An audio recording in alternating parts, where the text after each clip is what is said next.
पहले तो हम लोगों ने 475 किलोमीटर का मेट्रो का नेटवर्क, ये मुंबई में अभी देश का सबसे बड़ा नेटवर्क मुंबई का हो जाएगा।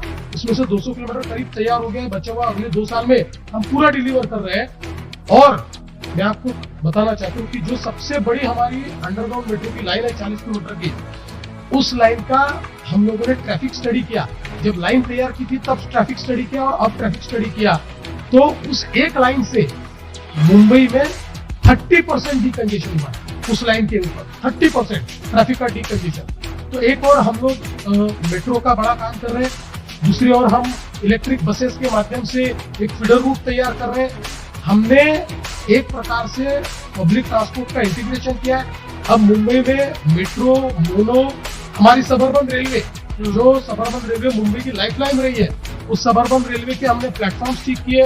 सारे सबअर्बन रेलवे की हमने लेंथ वहां पर बढ़ाई हुई है प्लेटफॉर्म्स की, उसमें डब्बे ज्यादा लगाए, वहां पर एस्केलेटर्स हमने तैयार किए, प्लेटफॉर्म पर पैसेंजर एमिनिटीज तैयार किए। और अब सेकंड फेज में ये जो सारी हमारी सबअर्बन रेलवे, इसको मेट्रो जैसे डब्बे हम दे रहे हैं, जिसमें दरवाजे बंद होंगे, जो एसी होगी। और ये देने के बावजूद हम लोग उसका फेयर, सेकंड क्लास का आज जो फेयर है उतना ही फेयर रखने वाले। और इन सबका हमने इंटीग्रेशन किया है। अब एक सिंगल ऐप पर आप अपना ट्रैवल प्लान तैयार कर सकते हो। कहीं से भी कहीं पर भी जाना है तो आप कौन सा पब्लिक ट्रांसपोर्ट कहाँ से मिलेगा, कहाँ इंटरचेंज होगा, आप एंड टू एंड जा सकते हो और सिंगल टिकट पर जा सकते हो। एक टिकट आपने लिया, इनमें से किसी भी पब्लिक ट्रांसपोर्ट में आप लोग जा सकते हो। ये हमने किया है। इसका दूसरा एक और मैं आपको बताना चाहता हूँ कि हम लोगों ने कोस्टल रोड तैयार किया।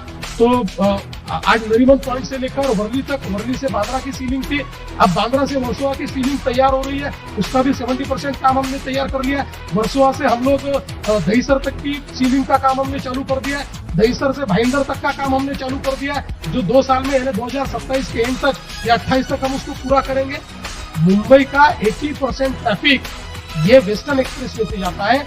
इस पूरे वेस्टर्न एक्सप्रेस वे को पैरेलली एक कोस्टल रोड भाईंदर तक हम दे रहे हैं। और केवल भाईंदर में रुकने नहीं वाले, भाईंदर से हम लोग जो वहाँ का उत्तर है, वहां से विरार तक एक 40 किलोमीटर की सीलिंग तैयार कर रहे हैं। और वहां से हम विरार से मल्टी मॉडल कॉरिडोर, जिसका काम हमने शुरू किया है, उसको हम लोग विरार से अलीबाग तक कर रहे हैं। तो एक प्रकार से पूरा मुंबई को एक लूप लाइन हम तैयार करके दे रहे हैं। ये सब काम हमने शुरू कर दिया।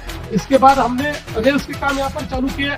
तो जैसे थाने है, थाने से लेकर तो बोरीवली तक एक टनल हम लोग 13.5 किलोमीटर का तैयार कर रहे हैं। बुलुंड से लेकर गोरेगांव तक हम टनल तैयार कर रहे हैं। यानी अभी तक जो Mumbai south north, north south थी, उसको ईस्ट वेस्ट कनेक्टिविटी दे रहे हैं। जो ईस्टर्न फ्रीवे है, वो ईस्टर्न फ्रीवे खेड़ानगर तक समाप्त होता था, अब उसको थाना के पार ले जा रहे हैं। तो थाना को हम लोग डीकंजेस्ट कर देंगे और जो सीधा समृद्धि से आने वाला ट्रैफिक है वो मुंबई में एंटर हो पाएगा। अटल सेतु हमने तैयार कर दिया है।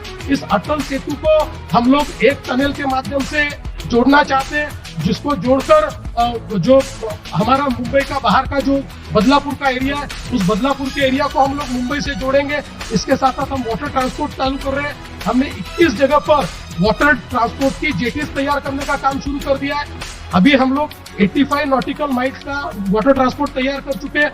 अब 200 नॉटिकल माइल का हमने अलग से प्लान किया हुआ है, जिसके माध्यम से हम लोग पूरे मुंबई को इंटीग्रेट करेंगे। यानी आप वसई से लेकर या थाना से लेकर वाटर ट्रांसपोर्ट से आप सीधा न्यू मुंबई के एयरपोर्ट तक जा पाओगे।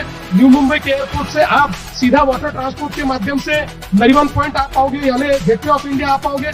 तो एक प्रकार से मुंबई में जिस प्रकार का ये सारा, और ये कोई कागज पे नहीं है, ये सब शुरू किया हुआ है, ये सब शुरू किया हुआ है। तो मुंबई को डीकंजेस्ट करने के लिए मैं आपको आज, मुझे तो लगा शंकर महादेवन जी का कोई गाना शुरू हो गया है।